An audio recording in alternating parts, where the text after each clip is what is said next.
Halifax. For those of you who aren't aware, we have a chapter here at Dalhousie and King's, and we also, the purpose of the group is we run reading groups, panel discussions like this for the purpose of clarifying disagreements and maybe even tacit agreements on the left for the purposes of reconstituting a left in the present.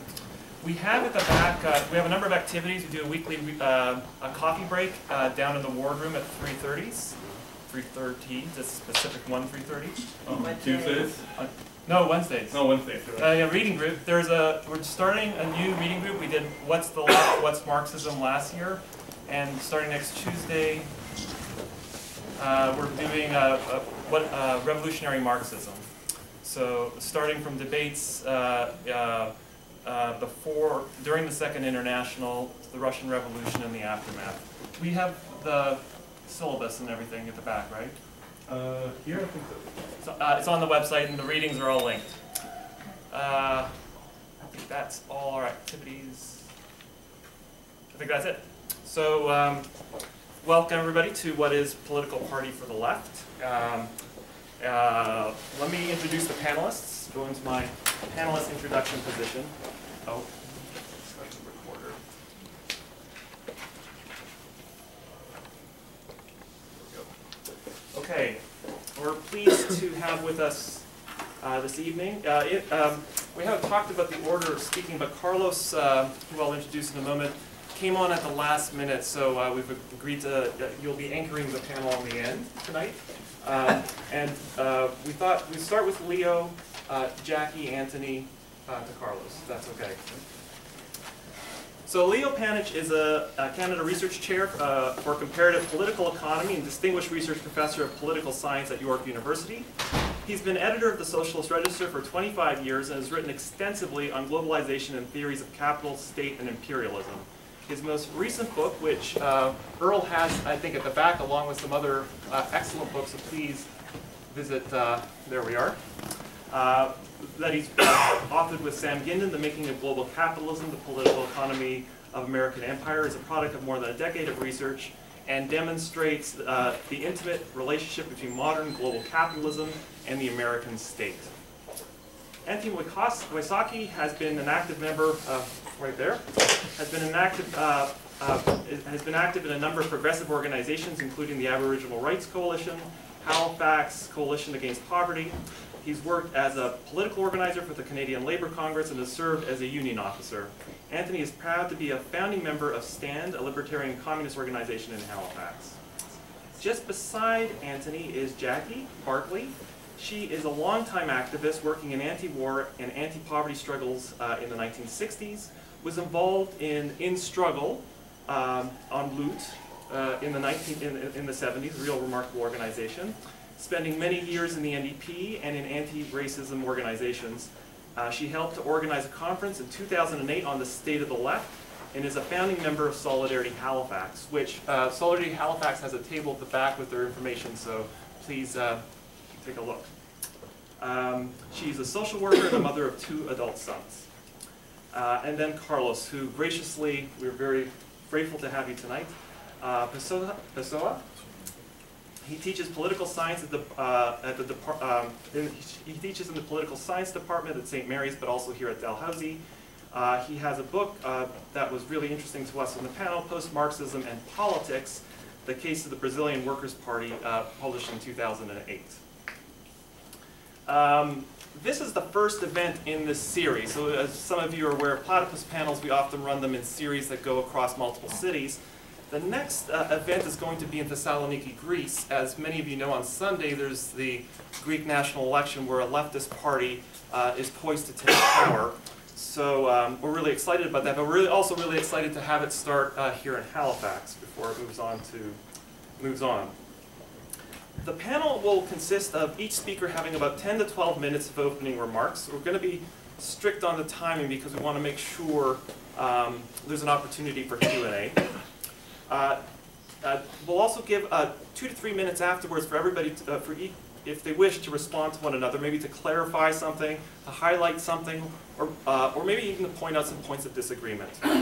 We'll then have Q&A. It can be questions, but it doesn't have to be. It can be a comment or a statement.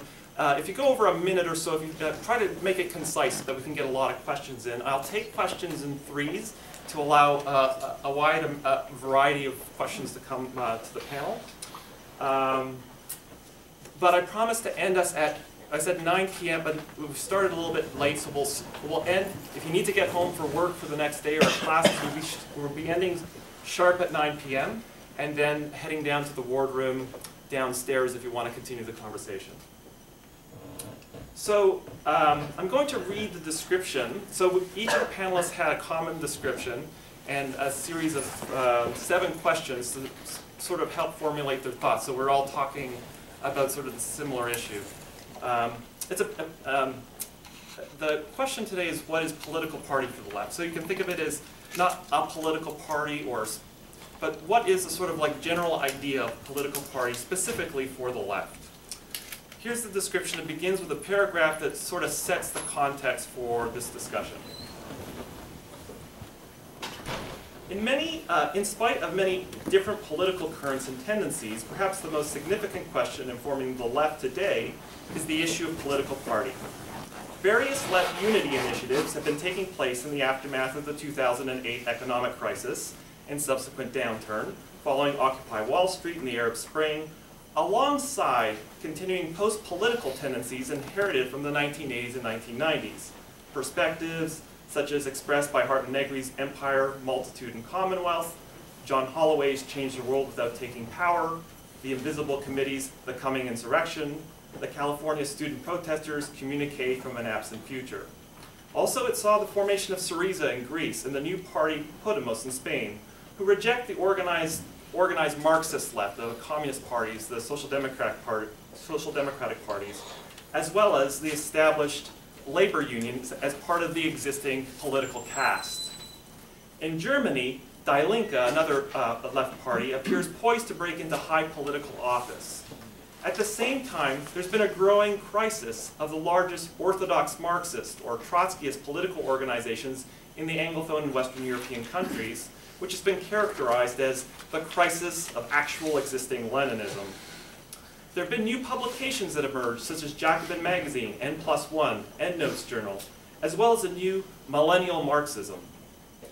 And there has emerged a related discussion of the legacy of Marxism in principles of political organization going back to the Second International, which is 1889 to 1914, sometimes known as Neo-Trotskyism, and represented by people such as Lars Lee in his revisionist history of Lenin and Bolshevism, and the Communist Party of Great Britain's member Mike McNair's book, Revolutionary Strategy from 2008, which is occasioned by the formations of the Respect Party in the UK and the Nouveau Parti Anticapitaliste in France.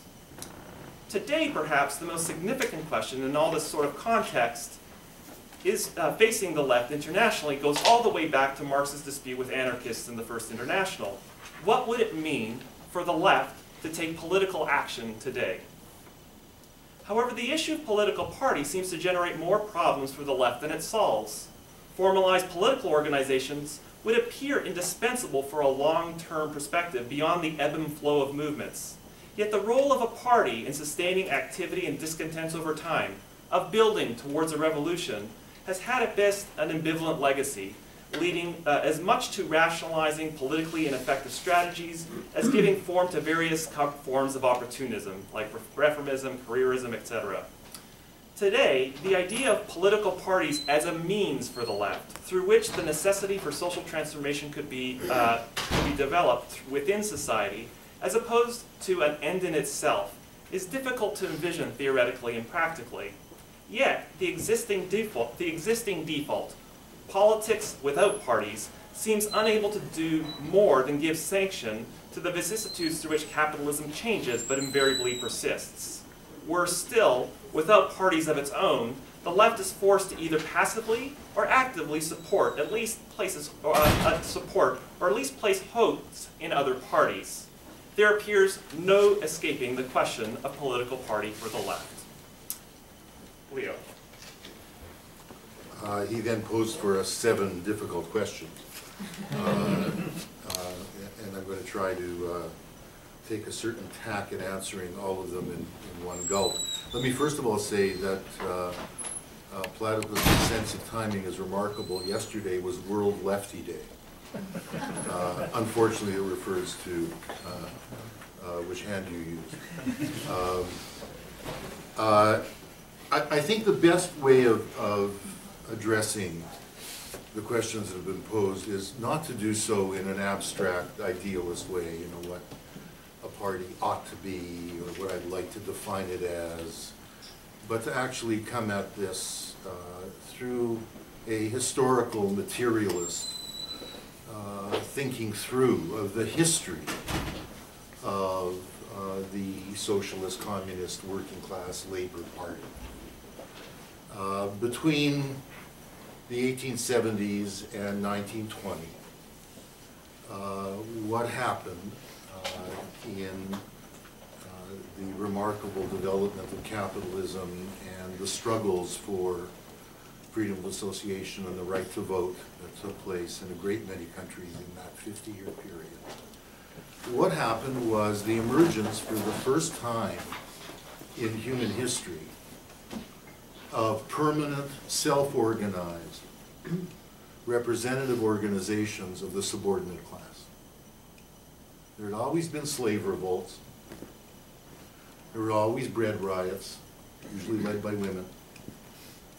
But for the first time in that 50-year period, we got permanent organizations of the subordinate class. That had a lot to do, of course, with the nature of capitalism, the way in which it dissolves pre-capitalist social relations, loosens workers and working class families from community bonds that make it normatively difficult to organize on your own apart from people who are superordinate to you in your community.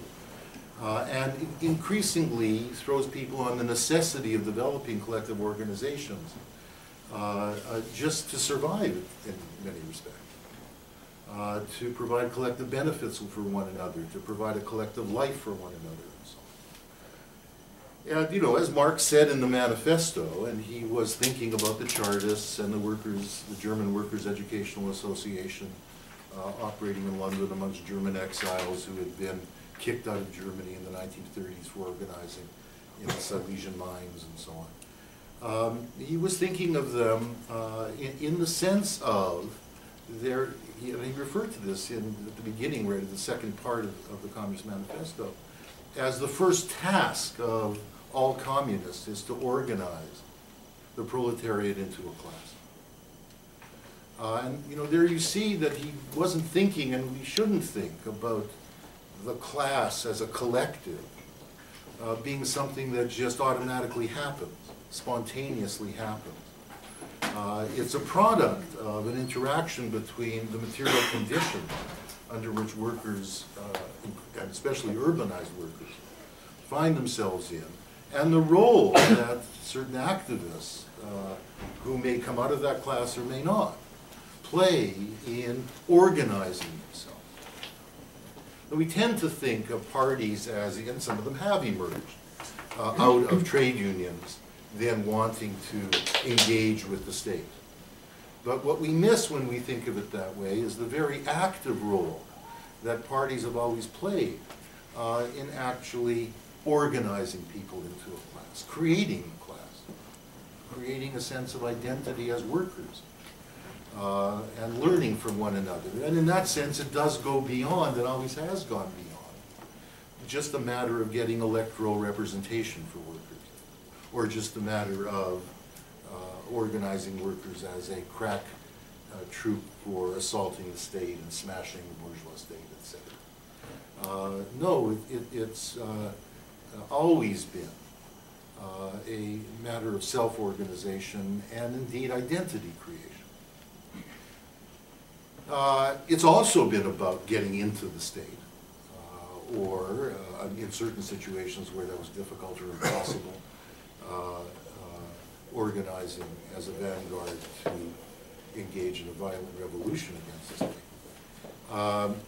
And in both instances, we now have the history of what happened to those organizations that developed between 1870 and 1920. We can now look back and, as you know, in good historical materialist analysis, try to see what happened and why. And what one sees is that those particular organizations, which prevailed, did not entirely marginalize, but prevailed against syndicalist organizations which were suspicious of engaging with the state, which wanted to engage directly with employers and didn't want to go beyond a worker's control of the factory, and thought that insofar as you could capture the factory or the office or what have you, that would resolve in some way the problem, would be the basis of changing the world. That was a very prevalent idea, of course, in Europe, in North America, and elsewhere in Latin America, that anarchist syndicalist politics in the same period, certainly around the beginning of the 20th century, it was important, but it grew marginal in relation to the building of parties. This isn't just a voluntarist question of, you know, did Lenin make the right choice, and did Sorel make the wrong choice? That's the way, the idealist way of looking at it. We tend to go back and we read Sorel or we read Lenin, and we interpret history in terms of what's on that particular page, rather than looking at the actual conditions that made one's politics succeed more than the other, and the actual conditions that screwed up what their intentions were. There was a book, I've talked about it a lot, I teach it to my students, far too people know it any longer, published in 1916 by a German social democrat, and the greatest of these parties was the German Social Democratic Party, which emerged in the 1970s. Marx wrote a critique of its first program in his famous critique of the Gotha program in the mid-70s, and he saw it as far too statist, that program. In 1917, this remarkable European intellectual, who was a journalist and a member of the party, wrote a book called Political Parties, the Iron Law of Oligarchy, in which he said, look, all parties that we know are run by oligarchic elites. That's not surprising for the parties of the ruling class. They're trying to get themselves, they're trying to secure a mass base for themselves in a society where the working class, where women are winning rights. So they're trying to secure, by creating a mass party, the means of getting people who are already inside the state legitimated inside the state. Of course, there'll be oligarchies. But in the case of these working class parties that have emerged, these were created outside of the state. They were created with highly democratic constitutions. Their leaderships were elected. Their leaders often, usually, came out of the ranks of working class communities. What happened to them? How did they become, and he looks at the German Social Democratic Party in particular, how did they become oligarchies? And he says, look, you're trying to change the world, it's not a hobby. You're not going to do it in the few hours you have left after working 8 or 10 or 12 hours a day.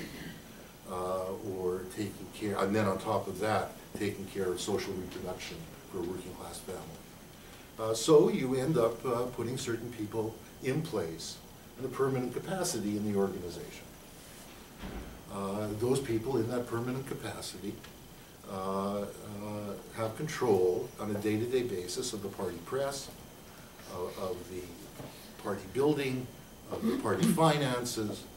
Moreover, whether they're engaged in bargaining with employers, whether they're engaged with demonstrating and then trying to work out some modus operandi with local city officials, whether they're in parliament.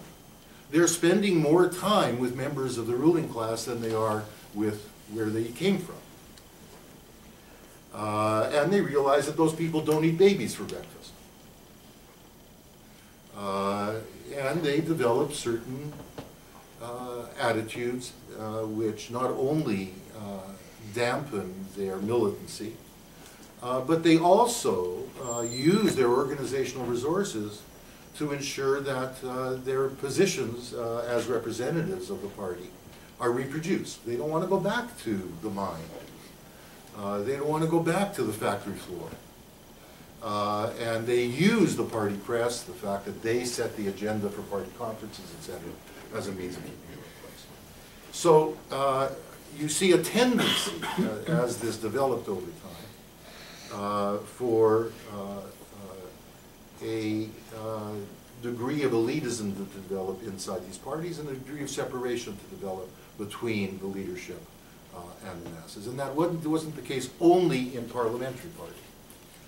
It was as much the case, although sometimes it was celebrated as a necessary part of vanguardism in the Bolshevik tradition. I'll just finish with by 2 points. The communist parties and the social democratic parties that came out of that history, for reasons that have much to do with the dynamics that Michel's identified. None of the classic Marxists wanted to engage with them. Only Bukharin said, that's an interesting book, we're going to have to think about it. All of the rest of them ignored it. Those parties, partly because of the way the Soviet revolution turned out, partly because of the parliamentarism and the oligarchy and parliamentary parties of the social democratic parties, by the 1960s, no longer became parties of transformation. They still represented working classes, but they weren't the types of organizations which were organizing the class any longer, which were educating the class, which were creating a class community, just as capitalism was dissolving the old class communities. There was an attempt in every one of these parties, through the 70s and the 80s, to turn them back into mobilizing, educating, transformative parties, and in every instance that failed. From Eurocommunism to the attempts of the Benite left, the waffle in the NDP, etc., etc. Every one of them failed because the party apparatus was in such control, and it was a difficult thing. We have seen, since the 1980s, repeated attempts, and this is very interesting, to develop new parties which very consciously say, we are post-Leninist and we are post-social democratic, that our role, even when we get into the state, and the Workers' Party of Brazil said this most loudly and most clearly, is to remain cadre, to remain organizers. This isn't about winning a policy. It's about continuing to organize the unorganized. Right. As we see in the history of the Workers' Party of Brazil, the ANC Triple Alliance in South Africa, they too have succumbed in many ways. I'm sure Carlos will talk about that. In that context, we've seen in the last 20 years, not surprisingly, a resurgence of syndicalist, anarchist forms of politics. Horizontalist politics, more spontaneous politics, politics that are more localist in their location, in their identity. But they run up against, and we've all run up against, the problem that insofar as you're not organizing the class in a permanent way, you have a demonstration, and it pisses away. Insofar as you're not entering the state, then you are not organizing people into the broader communities, on the broader agendas, in relation to transforming the world. Because societies can only be transformed through the political organizations that hold them together. Leon, I'm going to stop. Okay. And that's why the questions that Platypus has posed, these 7 questions, is now on the agenda. After 20 years of this type of mobilizing, 20 years of this type of horizontalism, from Seattle in 1999 to Earth Day this September, right? We've had a protest of a politics of protest without that protest leading to organizational politics. Thank you.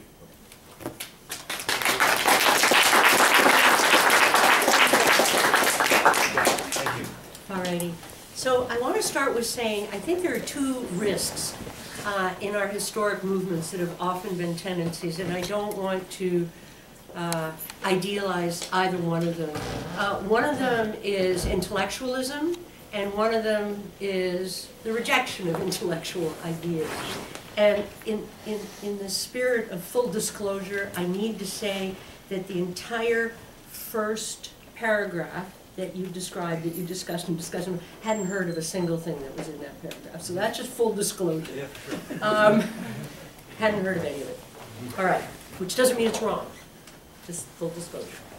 So I'm really honored to be on the panel tonight, and I'm honored because I was actually elected to. I mean, I was invited to do this, but the decision to do it came from the group Solidarity Halifax that I'm a founding member of. And so what's important about this process for me, and what I'm going to talk about tonight, is that this knowledge is not coming from me. It's coming from some of my experience, but the shared contribution, ideas, arguments, and discussions with a group of people I really honor to be able to work with, not all of whom I agree with all of the time. So the questions that I want to ask in addressing the way this is being framed, before talking about the question of what party for the left, or how do we have a party in the left of either kind, the question for me is who is the left? And that's a really crucial question that I think that there's been a lot of difficulty in the last 130 years in our experience in trying to understand clearly. So how we answer that question is really different depending on currently whether you're living in Syria, in South Africa, in Drummondville, Quebec, in Los Angeles, in Beijing, in Ecuador. These are very different conditions and circumstances that will tell us who is the left under those conditions. So we can't have a doctrinaire analysis and understanding of who's the left at any particular time. But in what most of us in this room, I think, would consider the history of the left, we do have a legacy of authoritarian left-wing organization, which I think Leo has somewhat discussed, but in a different way than I'm naming it. We have the experience of Stalinism. We have the experience of authoritarian Marxism in China. We have experiences within our own organizations and our own relationships to each other in the left of intense dogmatism and sectarianism. And I think it's important for us to understand on a ground level the impact of dogmatism and sectarianism. And in the language of all of us, what that basically means is arrogance, insulting our potential allies, assuming the worst about our comrades, and treating potential allies as enemies. I think that is a dangerous position. It's a dangerous history. That does not mean we can't disagree with each other, but it means that it is a type of organizing and style in our historic legacy that we need to overcome. However, we also have an amazing historic legacy in traditional left and Marxist history of united fronts, of the struggle against fascism, of anti-colonial victories all over Africa and Latin America that were won in many places with left ideas and the contribution of Marxist and Leninist ideas. Victories over the authoritarian right, in the case of Francisco Franco in Spain, that took 36 years. Victories over Pinochet in Italy, where people were being dropped, lest we forget, dropped from helicopters into the sea. So we need to stay very close emotionally to the history of both the strengths and weaknesses of our collective legacy. I think another one of those legacies is the question that I started to talk about, which is how we understand the working class and the proletariat. And I think that one of the really important developments in the last 10 and 20 years in our movements is grasping the idea of inclusivity, that we cannot have a narrow perspective. And historically, I think the working class has largely been understood to be white, male, and industrial. And as a comrade in Solidarity Halifax reminded me, that has not always been the case, but it is a kind of theoretical and ideological legacy that we carry with us that excludes a huge number of people who are part of the really important struggles being waged around us. So the question of who's the left has to be talked about. It doesn't have to be answered in some kind of definitive way, but it has to be talked about before we talk about the party and what kind of party. The second question is the party for what? And I think that that's really complicated. And for me, the question of the party, or any organizational formulations that we are trying to develop on the left in the present, has to deal with the question of democracy. Because democracy is hard, it's difficult, it's irritating, and we need to practice. And I don't mean practice just in the kind of theory and practice way. I mean practice as in learning how to play the piano. We need to learn how to be democratic, because there's nothing in the hegemonic culture that we live in that states that democracy is positive or appropriate. So I think that the question of democracy is extremely important.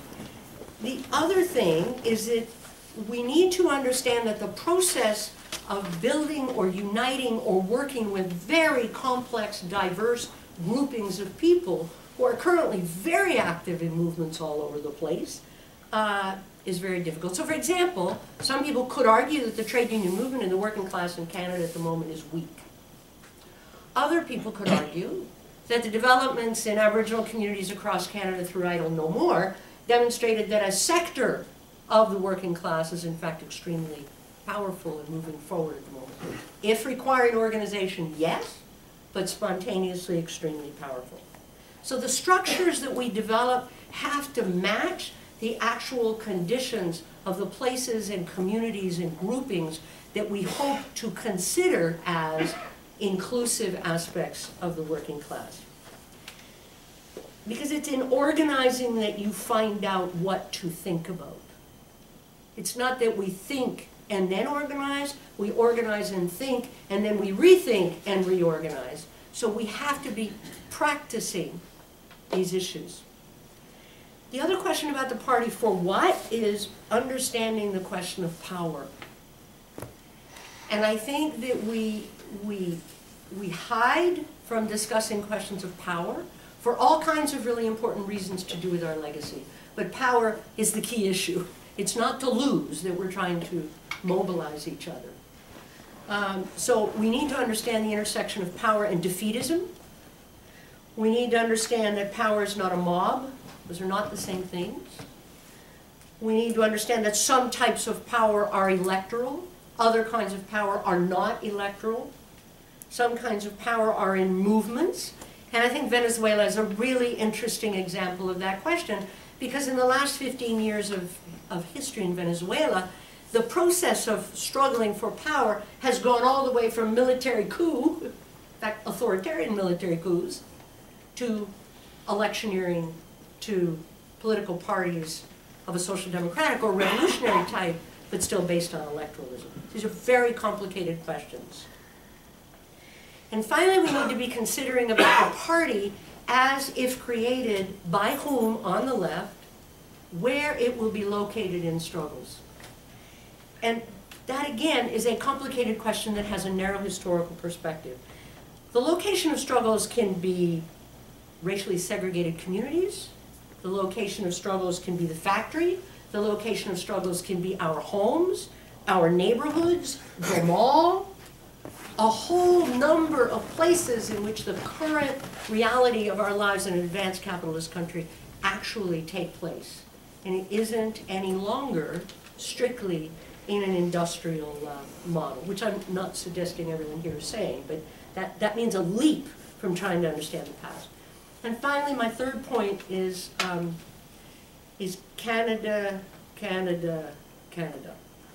By which I mean, this is where we live, so it is the concrete material conditions of this country and this place that we need to understand in order to mobilize at this time, which doesn't mean the international struggle is either irrelevant or unimportant or has nothing to teach us. It simply means that this is where we live and these are the material conditions we need to understand. And in Canada, we are actually extremely divided if we have an inclusive concept of the working class. We're divided by racism, We're divided by gender discrimination. We're divided by an anti-colonial struggle. We are divided and influenced by powerful cultural forces of individualism, anti-unionism, neoliberalism, austerity, and anti-intellectualism, all of which are consolidated in the United States and exported to the ruling class in Canada, and absorbed and drunk in by us in our day-to-day experiences. The other thing is that we are a country with several nations. We are a country with many Aboriginal nations, a country with the Quebec nation, with what some people would consider to be the Acadian nation in Nova Scotia, and with the English Canadian nation. These are complex questions and national questions that were at the forefront of the 60s and 70s and have not gone away and must be dealt with respect and the lessons of the past. The word party, which is not a reason we shouldn't organize one, but the word party is often associated by people with careerism and corruption. And there are vastly different ideological trends in the movements we are trying to mobilize, not the least of which an English Canadian left, which has been very weak since the 60s, though some movements are strong. A completely Eurocentric philosophical model of mobilization, culture, resistance, and revolution. The vast majority of peoples of the world do not experience a European philosophical tradition as positive, despite the fact that it should not be thrown out with the bathwater. That's not what I'm suggesting. But the more powerful Eurocentric philosophical forces have not led to democracy. They've led to colonialism and authoritarian forces.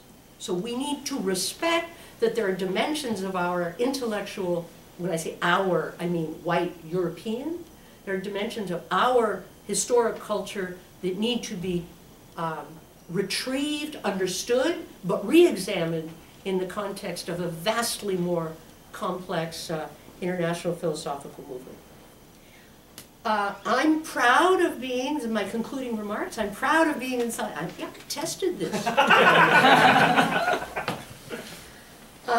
In the group that I'm proud of, I want to say that we are practicing, in the piano playing way, aspects of democracy, how to agree and disagree with each other, how to struggle against attitudes of sectarian, how to deal with debate, how to have differential points of view, how to have attitudes towards struggle and mobilization and relationship to others than who we are in the group, in a collective way to build trust. Extremely difficult process, and we are trying to develop the capacity, and as more people in the group have babies, it's getting more difficult for the reasons that Leo mentioned. As more people in the group are tied into the 8-hour day, the responsibilities of family, the reproduction of children in the home, it makes organization difficult. Thank you. Thank you very much for those.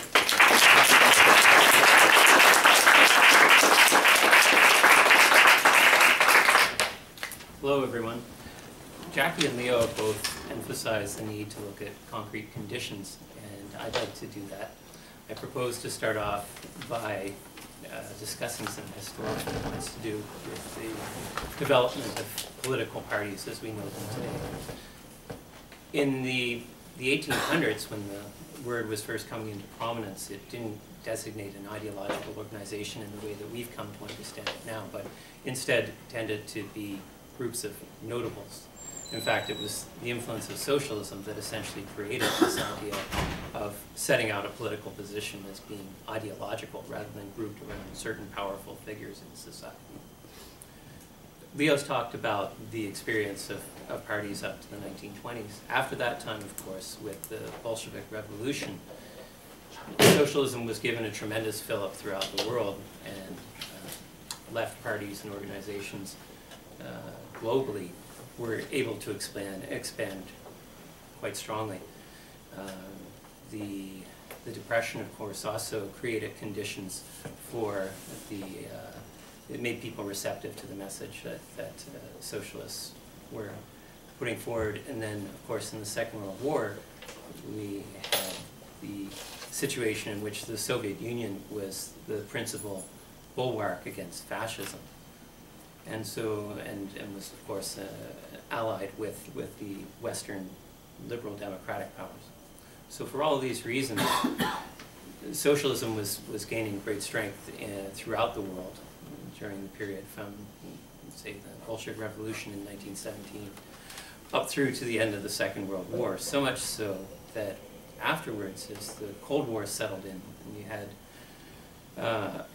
had hostility between actually existing socialisms, it was termed, in the Soviet Union, and satellite countries, and then the Western Bloc formed by NATO, the liberal democracies. What happened was that NATO found itself on the back foot in terms of propaganda. That is to say, it had to apologize in many ways for its sins, its excesses in the United States, for example, the support of Jim Crow, the support of apartheid in South Africa, which lasted through the 1980s, 70s, and so on and so forth. And eventually what happened was that this conditioned the capitalist classes and the liberal democracies to take seriously some of the progressive ideas that were being put forward by leftist organizations, ranging from communist parties to social democratic entities.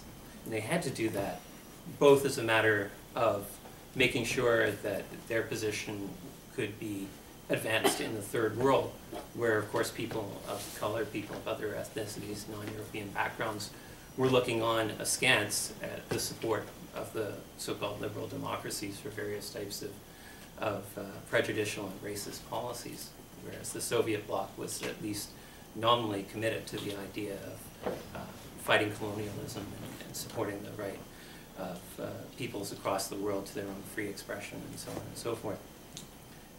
Then too, within the liberal democracies themselves, the industrial working class had been organized over the course of those decades and had become quite a significant force politically.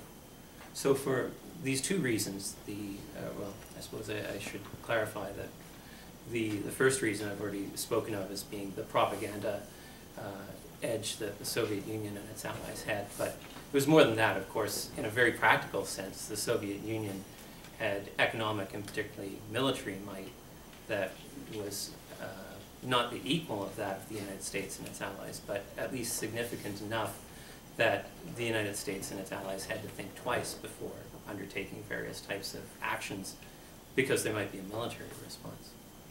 So, in other words, liberal democracies during the period, at least since the early 20th century, up until the advent of the neoliberal era in the mid-1970s or late 1970s, was conditioned by a couple of factors. The liberal democracies, on the one hand, had to keep in mind that they couldn't allow themselves to appear in too bad a light when looked upon by the majority world. They also had to realize that their practice of power politics also had limits. Certainly, there were many violent actions undertaken by the United States during that period, but again, there were still limits to that. They realized that they could go so far and no farther. And then, as I said, there was the domestic issue of the strength of the working class, which could be expressed politically. For example, towards the end of the Second World War, the federal election in Canada in 1944, the Liberals had to introduce a raft of progressive legislation because the Cooperative Commonwealth Federation, the predecessor of today's NDP, was threatening to outflank them to the left, and the population of Canada was getting sick and tired of the capitalist pretensions of the ruling class. But then I've already made reference to the advent of the neoliberal era. So, roughly speaking, towards the middle of the 1970s, and certainly in an accelerating fashion at the end of the 70s and the beginning of the 80s, with the elections of neoliberal regimes, first in New Zealand, later in the United States under Ronald Reagan, of course Margaret Thatcher in England, eventually Brian Mulroney in Canada, and so on and so forth. What you saw was a real change in the political dynamics within the whole world. Up until that time, Keynesianism, of course, had been the predominant economic approach followed by the liberal democracies, and this was conditioned on the idea that the working class was an entity to be taken seriously.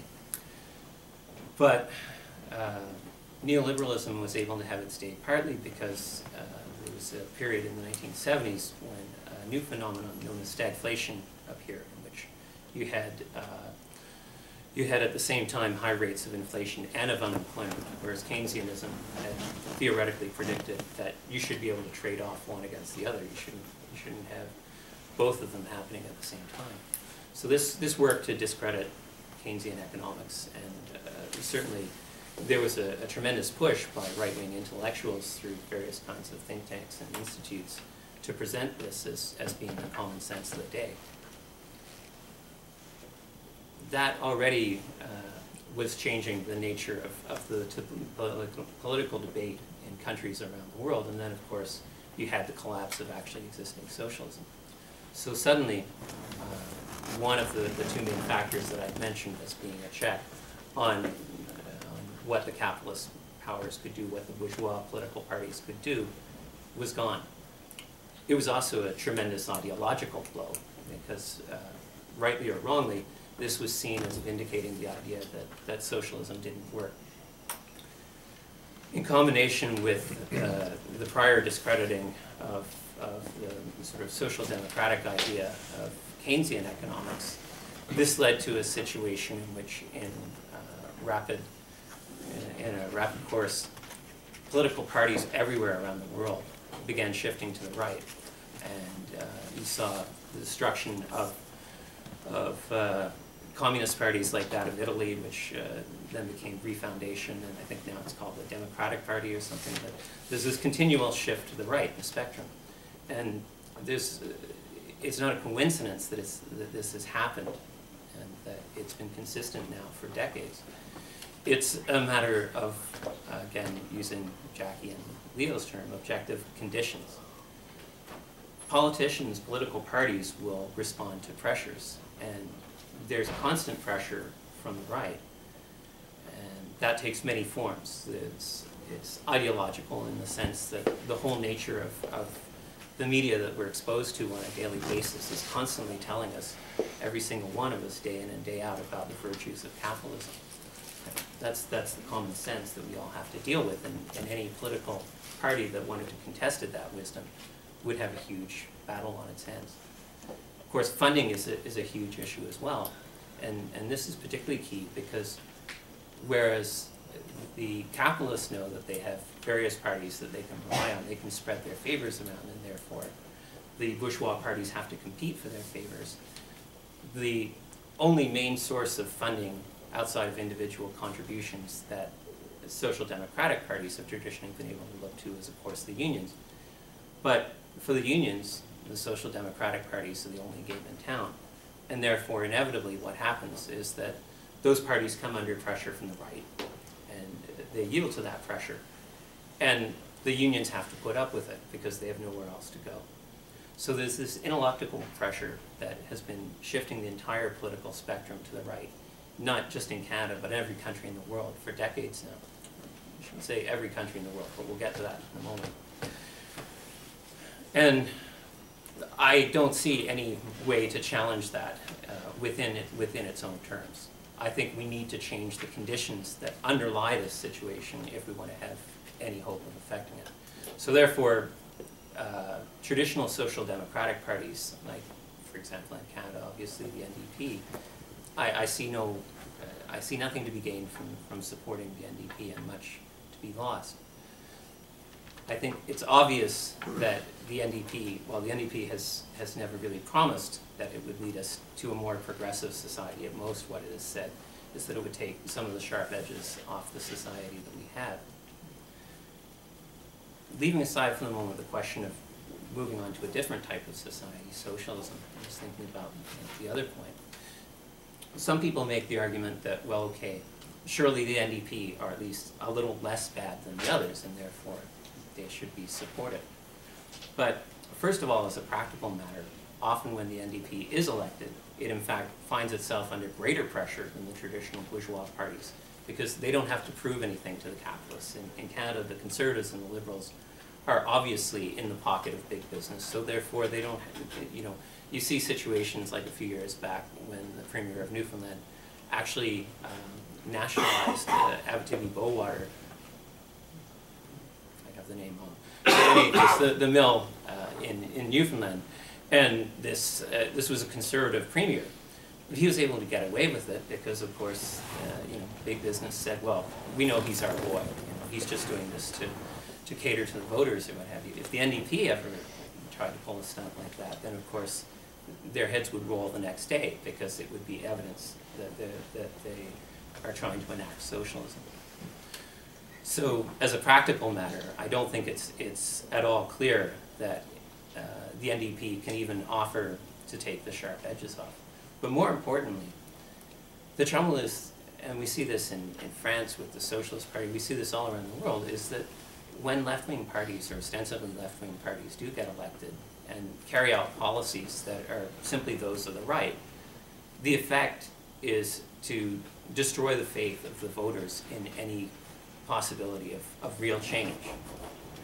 If what happens is that the people that are supposed to be opposed to capitalism and for a more progressive world actually end up doing exactly the same thing as the capitalist parties do, as the bourgeois parties do, then people say, well, okay, obviously there isn't any means to affect change politically. And what they do, as we see, is they turn increasingly to parties of the far right, for example, because they make the perfectly rational calculation that if politics is a zero-sum game, if we can't make society as a whole any better, if we can't progress to something else, then all that's left, and also if even within the construct we have, we say the rich people at the top are untouchable, then all that's left is to fight amongst ourselves for the scraps.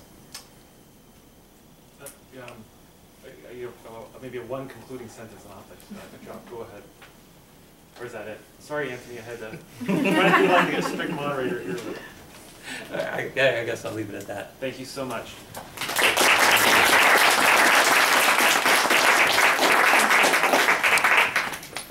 All right. Well, first of all, thank you for inviting me to this talk here. I appreciate that.